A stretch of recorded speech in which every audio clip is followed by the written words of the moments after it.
This is What's Wild in New Hampshire by wildlife biologist Eric Orr. Hey, today's Monday, October 4th. Just got from Dan Bergeron, the New Hampshire Fish and Game Deer Project leader, the first for the 21 New Hampshire deer hunting season, the bow or archery season. So here are some numbers through September 26th. The call-in, and of course the conservation officers, part of the team, they call all the registration stations and get these numbers. So thank you, conservation officers, for getting in touch with the stations and reporting them to Dan Bergeron. And the deer kill is down some 22% to 1,029, down from 1,321 last year. Dan mentions here, that's certainly a different year for fall foods. There are, apples, we know, acorns, and quite a few places. So, and we've had rain. Last year, 2020, we're in a drought. The foods were not as abundant for the deer. And like when there is a year of abundance for bear foods, the bear move less and are less vulnerable. Well, it's no different for the deer. When there's a lot of food availability, the deer move less and are less vulnerable to hunters. And where are archery hunters? They're in a blind, they're in a tree stand, waiting for a deer to come by.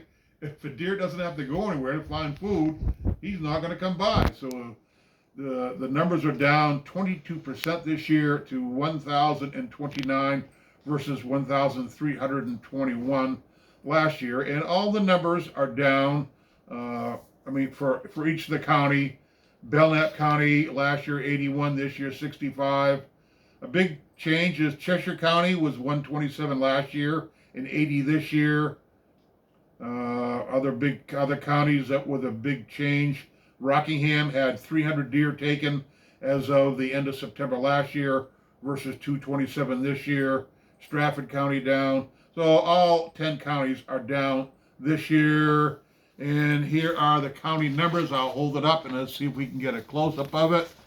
So there are the county numbers right here. This year compared to back to 2013. So you can see the deer take is 1,029, similar to what it was in 2018, 2019. So 2020 we had the fourth highest deer take on record, and so this year is looking so far like it won't be as high as last year, but we're early in the season, and 1,029 deer taken to date by our bow or archery hunters. So a pretty good season for them compared to some years past. 2017, only 772 deer had been taken to date. So it's right up there. We're one of the top, still one of the top 5 or 6 years of takes over the last decade. And the deer kill as of September 26th is 1,029 in New Hampshire, as reported by Dan Bergeron, the New Hampshire Fish and Game Deer Project leader. This is wildlife biologist Eric Orr for What's Wild in New Hampshire.